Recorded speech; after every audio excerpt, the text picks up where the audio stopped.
meu amigo, você tá com seu carrozinho aí, andando, e sente o carro saindo de traseira, assim, dando uma balançada.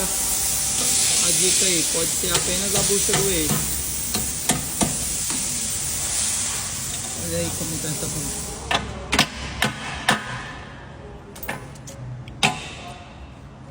Totalmente quebrada.